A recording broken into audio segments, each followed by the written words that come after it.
the question of international law naturally rears its head on occasions like this. Unless you are a lawyer, it's quite difficult to get your head around what is permissible under international law and not. And I spent quite a long time last night trying to read up on this. But just tell us from your point of view how you interpret the international law in this case, in these attacks on Iran. Well, I think the position is very clear. There's absolutely no justification for the use of force in this case on the part of the United States and Israel. According to the Charter of the United Nations, according to customary international law, the use of force is only allowed if it is authorized by the Security Council, which it clearly isn't in this case, or if it is in self-defense, for which you require an armed attack occurring. Now, of course, there are interpretations that say this may extend to situations where the armed attack is absolutely imminent. But of course, the question of imminence is a question of fact. But this is interpreted generally very, very narrowly. And in any case, it doesn't appear that here there was any attack imminent on the part of Iran, either against Israel or against the United States. If anything, they were still engaged in negotiations in Oman up until the point where the use of force started. So the position in international law is pretty clear as to there being no justification in this case. And I wonder if you've come across any positions that say this is actually justified under international law and on what basis. Well, there are quite a few people who think it is justified. But I mean, Mark Carney. Could you name a few? Mark Carney is not a lawyer, though. No, nor am I. Nor am I, which is why I asked you the question. But can you name how many wars have been basically given approval by the United Nations since 1949? Oh, very many. Since 1945, I think. You find three. Oh, no, you're very wrong.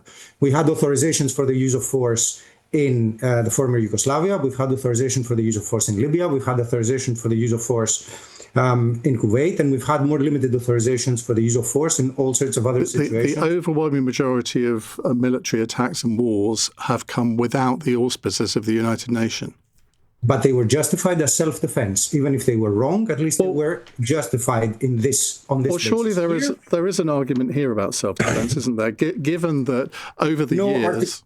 No Article 51 letter has come into the Security Council as far as I'm concerned. If somebody is invoking the right to use force in self-defense, even Putin did that in the case of attacking Ukraine, sends an Article 51 letter to the Security Council where they explain why they're using force in self-defense. In this particular case, no such letter has come in. And as far as I've heard on the part of the US government, there has been very little attempt at justification of this, just like as there has been very little attempt at justification of the use of force in Venezuela, which is equally unlawful, just taking the last. So you don't believe that Iran has been a clear and present danger to both the United States and Israel over the years? A clear and present danger is not the standard of the law. The standard of the law, in accordance with Article 51 of the UN Charter, is that a state has the right to use force in individual or collective self-defense if an armed attack occurs.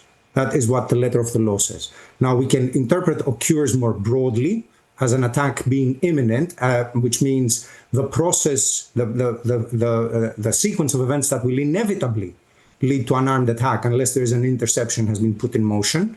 But it doesn't say you are allowed to bomb whoever is a clear and present danger, because there's all sorts of states that are clear and present dangers for all sorts of other states, whether you take Greece and Turkey or you take, I don't know, whatever other situation. You could say Russia, US. I mean, is not Russia a clear and present danger to the US?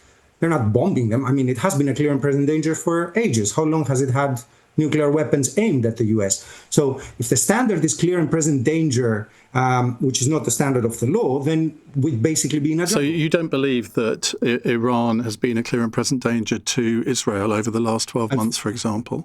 I've answered this. It's not, you're asking me if I believe. It's not what I believe. If you're asking me what the standard of the law is, the standard of the law is not a clear and present danger. Well, sometimes the law is an ass, isn't it? Well, I mean, then that's if you're welcome to that position if that's what you feel. But of course, if you're asking me what the standard of the law is, then I have to tell you what the standard of the law is. Now, whether we can sit here and criticize it, we can do that if you wish. But let's separate the two questions, one from the other. So if you would rather take this up on policy, I mean, I can do that. I have no special expertise on policy. My expertise is on the law. A lot of people, I think, in Iran, not everybody, but I think a lot of the population, particularly those who supported the January protests, they will take the view that the law international law hasn't protected them over the years. And maybe we should start thinking about people rather than laws. I mean, yes, of course we could do that, but of course international law is made by states and it is meant to be there to protect states, not necessarily directly the people. That's again a criticism that you can level, but that has to do with how the system is structured, because of course we're talking about the protection of people. Then you could take up the issue that you have with Iran with all sorts of other states around the world, which the United States is not currently bombing, where people are suffering. So it becomes a little bit more complicated. So if you want to have a law that protects people, that's fine, but then you would have to be intervening to protect the people everywhere, which is not, of course, what the United States is doing, or anybody else for that matter. So international law, the characteristic is particularly this, that it has been created by states. The states are the lawmakers. The states are the primary subjects of that law. And the law is created to protect them, in particular from intervention and from the use of force. With respect to people, there are human rights obligations that apply. When those human rights obligations are being violated, there are all sorts of reactions that states can take. But these do not include the use of armed force. So this kind of attempt of bombing from high altitude to protect human rights has not served us very well. It has been taken in the past. It hasn't served us very well. And again, there we could stray into question of policies, Mr. Dale. But if the previous history is anything to go by, then high altitude bombing hasn't really protected human rights. Thank you very much indeed for joining us. That's Professor Antonios Sannikopoulos, Professor of Public International Law at the University of Oxford.